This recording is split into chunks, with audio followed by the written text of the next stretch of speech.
जय श्री कृष्ण। नमस्कार दोस्तों, स्वागत है आप सभी का हमारे चैनल भक्ति ज्ञान में। दोस्तों, आज मैं आपको अमावस्या के दिन सुनी जाने वाली 5 कहानी सुना रहा हूँ। बहुत समय पहले एक ब्राह्मण रहता था जिसका बहुत ही खुशहाल परिवार था।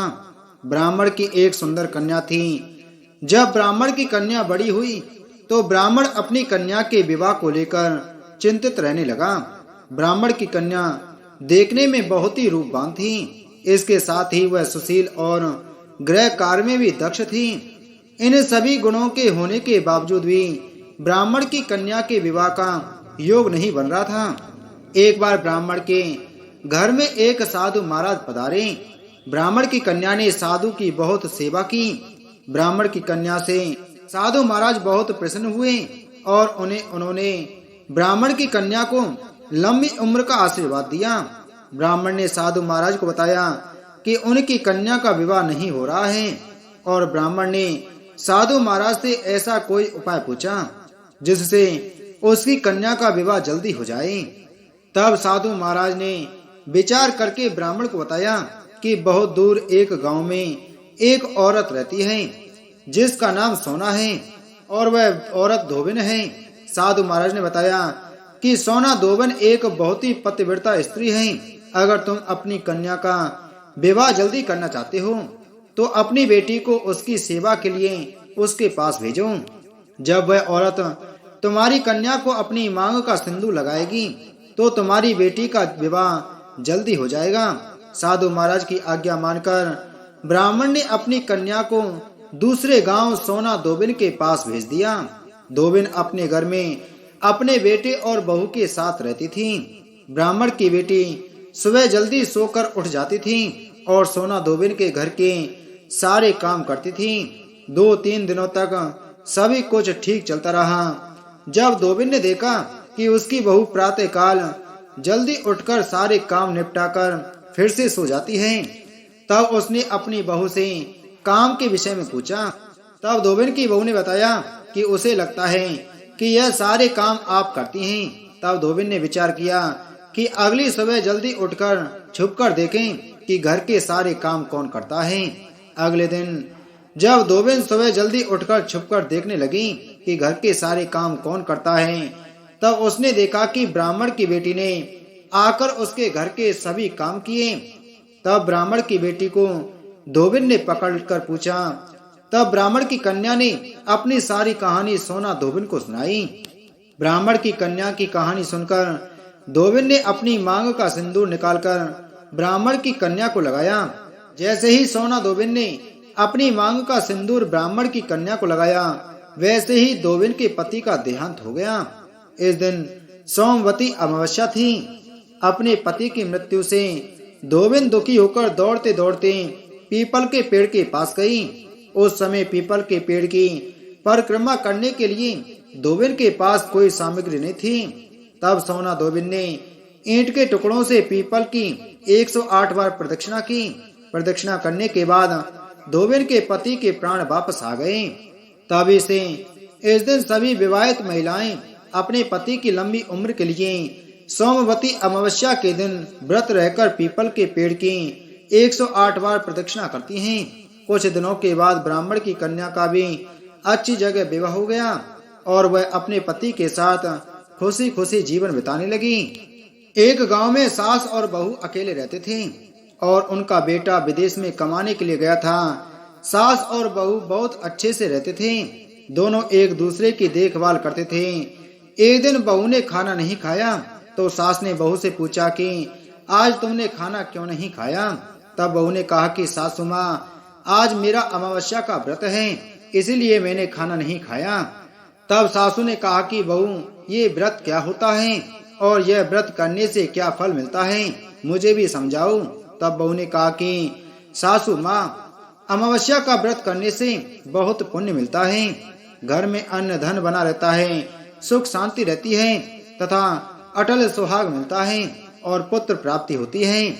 इस व्रत में प्रत्येक वर्ष अलग अलग खाना खाया जाता है और विष्णु भगवान के मंदिर में चढ़ावा चढ़ाया जाता है या फिर किसी ब्राह्मण को दान दिया जाता है। इस व्रत में पहले साल शक्कर, घी और चावल से बना खाना खाया जाता है। पहले साल व्रत पूर्ण होने के बाद 1.25 किलो चावल और 1 कटोरी घी तथा 1 कटोरी शक्कर का दान किसी ब्राह्मण को दान दिया जाता है। दूसरे साल जौ, घी और शक्कर से बना खाना खाया जाता है। जब दूसरे साल व्रत पूर्ण हो जाए तो 1.25 किलो जौ, 1 कटोरी घी तथा 1 कटोरी शक्कर किसी मंदिर में चढ़ाएं या फिर किसी ब्राह्मण को दान देना होता है। तीसरे साल गुड़, तिल और घी से बने व्यंजन खाने चाहिए। जब तीसरे साल व्रत पूर्ण हो जाए तो आधा किलो तिल, गुड़ तथा 1 कटोरी घी किसी मंदिर में चढ़ाया जाता है या फिर किसी ब्राह्मण को दान दिया जाता है। इसे ही अमावस्या व्रत कहा जाता है। फिर बहू ने कहा कि इस व्रत का अगर संकल्प लेते हैं तो इसे पूरा करना जरूरी होता है। अगर पूरा नहीं कर सकते हैं तो सास बहू में झगड़ा और घर में अशांति आती है। तब सासू ने कहा कि मेरी तो उम्र हो गई है, लेकिन तुम यह व्रत करो। और बहू यह व्रत का आरंभ करती है। लेकिन एक दिन बहू ने किसी के कहने पर गेहूं से बनी रोटी खा ली और अमावस्या माता इस बात से नाराज हो गईं। जो सास और बहू बहुत ही प्यार से रहती थी, इन दोनों में झगड़े होने लगे। सभी गांव वाले भी हैरान हो गए कि यह सब क्या हो रहा है। सास अपनी बहू को कहने लगी कि तुम जब से हमारे घर में बहू बन के आई हो तब से हमारे घर की लक्ष्मी चली गई है, तुम हमारे लिए शुभ नहीं हो। तब बहू ने कहा कि आपके घर की लक्ष्मी चली गई है तो कहाँ मिलेगी, मुझे बताओ, मैं लक्ष्मी को लेकर आऊंगी। तब सासू ने कहा कि लक्ष्मी तुमको समुद्र के बीच में भगवान विष्णु के पैर दबाते हुए मिलेंगी। तब बहू यह कहकर चली जाती है कि अब जब तक मैं लक्ष्मी को लेकर नहीं आऊंगी तब तक इस घर में पैर नहीं रखूंगी। इतना कहकर बहू लक्ष्मी की खोज में निकल जाती है। जब बहू लक्ष्मी को खोजने के लिए निकलती है तब उसे बीच रास्ते में एक गाय माता मिलती है। वह बहू से पूछती है कि आप कहाँ जा रही हैं। तब बहू ने कहा कि हे गाय माता, मेरी सासू मुझसे कहती है कि मेरे आने से उनके घर में अन्न धन की कमी हो गई है और उनके घर की लक्ष्मी चली गई है, तो मैं लक्ष्मी को लेने जा रही हूँ। तब गाय माता ने कहा कि हे बेटी, अगर तुम जा ही रही हो तो भगवान से मेरे बारे में भी पूछ लेना। तब बहू बोलती है कि ठीक है गाय माता, बताओ, मैं आपके बारे में भी पूछ लूंगी। तब गाय माता बोलती है कि मेरे जब भी बछड़ा होता है वह मर जाता है, जिंदा नहीं रहता। तुम भगवान से पूछ लेना कि मेरे साथ ऐसा क्यों हो रहा, मैंने ऐसे कौन से कर्म किए हैं। तब बहू बोली, गाय माता, मैं आपके बारे में जरूर पूछ लूंगी। यह कहकर बहू आगे बढ़ती है। अब आगे जाते ही बहू को एक घोड़ी मिलती है जिसके गले में घंटी बंधी हुई होती है। घोड़ी ने भी कहा कि बेटी, तुम मेरे दुख का निवारण भी भगवान से पूछ लेना। तब बहू ने कहा जरूर पूछ लूंगी। यह कहकर बहू आगे बढ़ती है। आगे जाते ही बहू को एक अंधा और बहरा बुजुर्ग मिलता है। वह भी बहू से अपनी समस्या भगवान से पूछने के लिए कहता है। तब बहू उसकी समस्या भी भगवान से पूछने का कहकर आगे बढ़ती है। आगे जाते ही बहू को एक बूढ़ी औरत मिलती है जो हाथ और पैर से अपाहिज होती है। वह भी बहू से अपनी समस्या भगवान को पूछने के लिए कहती है। तब बहू उसकी समस्या को भी पूछने के लिए तैयार हो जाती है और आगे बढ़ती है। आगे जाते ही बहू थक जाती है और एक आम के पेड़ के नीचे बैठ जाती है। तब आम का पेड़ खुश होकर बहू से पूछता है कि बेटी, तुम कहाँ से आई हो और कहाँ जा रही हो। तो तब बहू बताती है वह लक्ष्मी को लेने जा रही है। तब पेड़ भी अपनी समस्या भगवान को पूछने के लिए कहता है कि मेरे पेड़ पर लगे आम खट्टे ही क्यों होते हैं, इस बारे में भगवान को जरूर पूछना। तब बहू उसकी समस्या लेकर आगे बढ़ती है। आगे जाते ही बहू को एक तलाई मिलती है। वह भी बहू को बताती है कि तुम भगवान से पूछना कि मेरे तलाई का पानी इतना मैला क्यों होता है, कोई भी इसे नहीं पीता है। तब बहू कहती है जरूर पूछ लूंगी और कहकर आगे बढ़ती है। बहुत दिन जंगल में चलते चलते बहू थक जाती है। उसे भूख भी लगी होती है, लेकिन खाने को नहीं मिलने से वह थक जाती है और जंगल में बेहोश हो जाती है। उसी समय भगवान विष्णु और माता लक्ष्मी वहां विचरण करते हुए आते हैं। तब माता लक्ष्मी विष्णु जी से कहती हैं कि हे नाथ, यह आपकी बहुत बड़ी भक्त है, आप इसके दुखों का निवारण करो। तब भगवान विष्णु कहते हैं कि इस संसार में बहुत जीव दुखी हैं, सभी अपने अपने कर्मों का फल भोग रहे हैं, किस किस के दुख का निवारण मैं करूं। तब माता लक्ष्मी ने विष्णु जी से विनती की और कहा कि यह बहुत भूखी प्यासी है और इसे यहाँ अगर ऐसे ही छोड़ दिया तो जंगली जानवर उसे अपना शिकार बना देंगे। माता लक्ष्मी की बात सुनकर भगवान विष्णु एक साधु का वेश धारण करते हैं और बहू के पास जाते हैं और उसे होश में लाते हैं। बहू के होश में आते ही साधु वेश में भगवान उससे पूछते हैं कि वह यहाँ क्यों आई है और कहाँ जा रही है। तब बहू पूरी बात बताती है। उसकी बात सुनकर भगवान विष्णु और माता लक्ष्मी प्रकट होते हैं। उनके साथ अमावस्या माता भी प्रकट होती है। बहू उनके चरणों में गिरकर वंदना करने लगती है। अमावस्या माता बहू को कहती है कि बेटी, तूने मेरे व्रत को खंडित किया है, इसी की सजा मिली है तुम्हें, लेकिन अब मैं तुम्हें माफ करती हूँ और तुम घर जाओ। तुम्हारा घर अन्न धन से संपन्न होगा, तुम्हारा घर सुंदर महल में बदल जाएगा और तुम्हारी सभी मनोकामनाएं पूर्ण होंगी। यह सब होने के पश्चात बहू रास्ते में जो भी मिला उन सभी के दुखों का निवारण करने के लिए विनती करने लगी। तब भगवान विष्णु बोलते हैं कि गाय ने कभी अपना दूध किसी को नहीं पिलाया, उस वजह से उसके बछड़े जिंदा नहीं रहते हैं। तुम उसका दूध पी लेना, जिससे उसके बछड़े जिंदा रहने लगेंगे। घोड़ी पिछले जन्म में आटा पीसने वाली महिला थी। वह किसी को आटा पीस के नहीं देती थी, इसलिए उसके गले में चक्की के पाठ बंधे हुए हैं। तुम उसके पाठ खोल देना, वह बिल्कुल ठीक हो जाएगी। बुजुर्ग कभी भगवान के मंदिर नहीं गया और न ही उसने कभी भगवान के भजन सुने। तुम उसको मंदिर ले जाना और दर्शन करवा देना, वह ठीक हो जाएगा। बुजुर्ग महिला जो थी उसने कभी भी अपनी जवानी में दान पुण्य नहीं किया, इसलिए उसे यह सजा मिली है। तुम उससे दान करवा देना तो उसकी विकलांगता दूर हो जाएगी। उस आम के पेड़ ने कभी किसी बच्चे को अपने आम खाने नहीं दिए, इसलिए उसके सभी आम खट्टे होते हैं। तुम उस पेड़ का आम खा लेना, उस पेड़ पर फिर से मीठे आम आएंगे। तलाई का पानी पिछले जन्म में देवरानी जेठानी थी, वह हमेशा झड़ती रहती थी, इसलिए उसका पानी मैला है। तुम उसका पानी पी लेना, वह तलाई शुद्ध हो जाएगी। बहू ने भगवान विष्णु, माता लक्ष्मी और अमावस्या माता को नमन करके घर जाने के लिए निकलती हैं और रास्ते में जो उसे मिला उनके सभी समस्या भगवान के कहे अनुसार दूर कर दिए। सभी उसे आशीर्वाद देने लगे। घर जाते ही उसका घर एक सुंदर महल में परिवर्तित हो जाता है तथा घर में अन्न धन भरा मिलता है। तब बहू सास से कहती है कि सासू माँ, आपने सच कहा था कि मैं आपके लिए शुभ नहीं हूँ। मेरे जाने से ही आपके घर में लक्ष्मी आई है, अब आप यहाँ रहें, मैं मरने जा रही हूँ। तब सासू ने कहा कि हे बेटी, यह सब तुम्हारे अमावस्या व्रत का फल हमें मिला है, तुम यहाँ पर ही रहोगी, कहीं नहीं जाओगी। और सास बहू खुशी खुशी रहने लगी। एक दिन उसका बेटा भी विदेश से लौट आया और घर में यह सब देखा। तब उसकी माँ ने सब बात उसे बताई। इस तरह वह लोग खुशी खुशी रहने लगे। एक गांव में एक ब्राह्मण और एक ब्राह्मणी रहते थे। वे दोनों भगवान के भक्त थे। उनके घर में सब कुछ था, लेकिन उनके कोई संतान नहीं थी और वे दोनों संतान न होने से बहुत दुखी रहते थे। एक दिन ब्राह्मण ने ब्राह्मणी से वन में तपस्या करने के लिए जाने को कहा और वह ब्राह्मण भगवान पर भरोसा करके वन में चला गया। जंगल में जाकर वह ब्राह्मण तप करने लगा और उसे तप करते हुए बहुत वर्ष बीत गए। इस दौरान एक दिन उसे वैराग्य हो गया और उसने सोचा कि अब अपना जीवन समाप्त कर लूं। ऐसा विचार कर वह अपना जीवन समाप्त करने के उद्देश्य से एक पेड़ की डाली पर फांसी का फंदा बनाकर मरने को तैयार हो गया।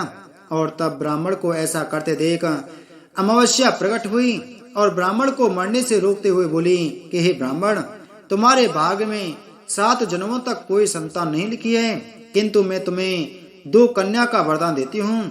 तुम एक कन्या का नाम अमावस्या और दूसरी कन्या का नाम पूनम रख देना और अपनी ब्राह्मणी को कहना कि अमावस्या का नियमित व्रत या उपवास करे। अमावस्या के दिन एक कटोरी चावल लेकर उसमें दक्षिणा रखकर किसी मंदिर में रख दे। इस नियम का पालन लगातार 1 वर्ष तक करें। 1 कटोरी चावल समेत दान करते रहना।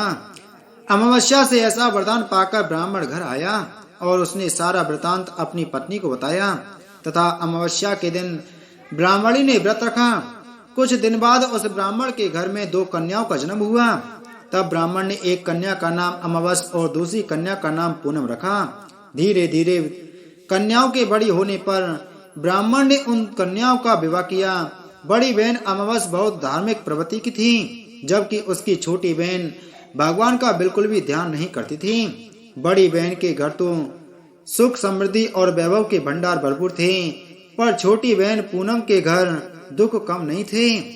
जब बड़ी बहन अमावस को छोटी बहन के बारे में सब मालूम हुआ कि उसकी बहन दुखी है, तब अमावस्या गाड़ी में सामान भरकर छोटी बहन के घर गई और कहा कि छोटी बहन पूनम, अमावस्या का व्रत तुम भी करो और पूजा करके उपवास करो।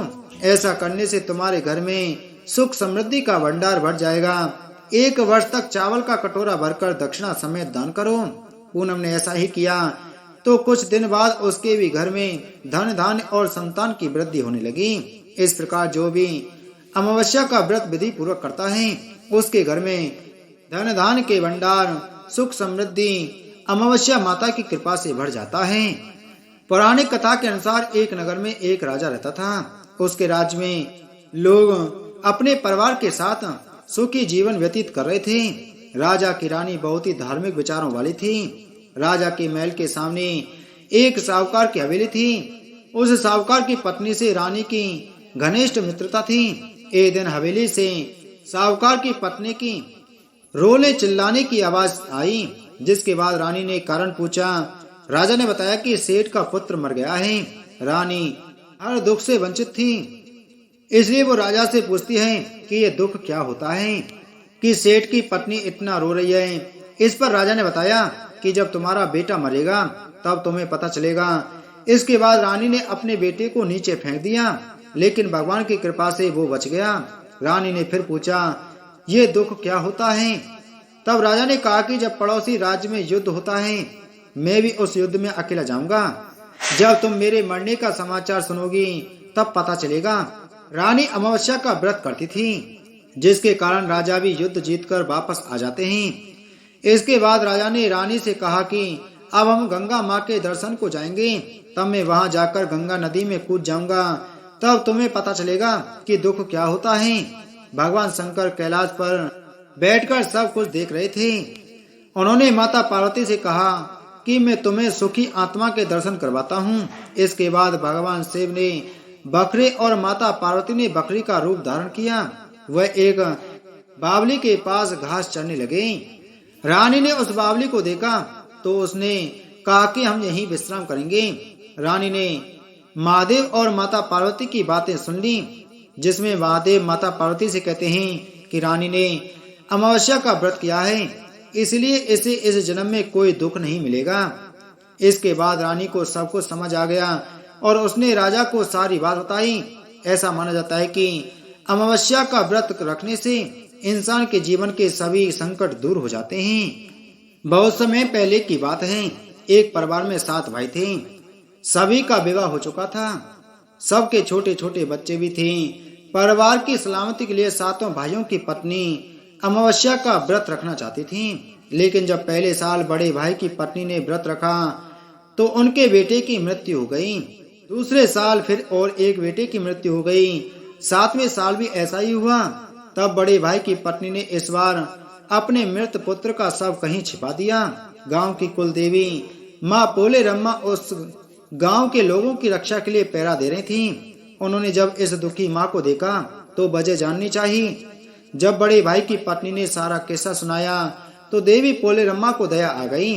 उन्होंने उस दुखी माँ से कहा कि वह उन स्थानों पर हल्दी छिड़क दे जहाँ जहाँ उसके बेटों का अंतिम संस्कार हुआ है। माँ ने ऐसा ही किया। जब वह घर लौटी तो 7 पुत्र को जीवित देख उसकी खुशी का ठिकाना न रहा। तभी से उस गांव की हर औरत, हर माँ अपने बच्चों की लंबी आयु की कामना के लिए अमावस्या का व्रत रखने लगी। यह व्रत उन सभी महिलाओं को करना चाहिए जिनके संतान हो। इस दिन प्रातः जल्दी उठकर स्नान करें।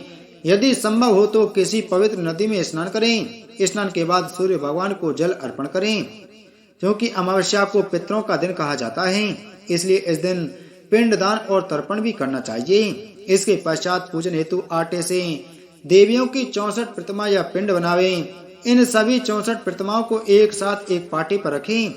भगवान को भोग लगाने के लिए आटे से बनने वाले व्यंजन बनाए। संध्या समय विधि विधान से देवी की पूजा करें।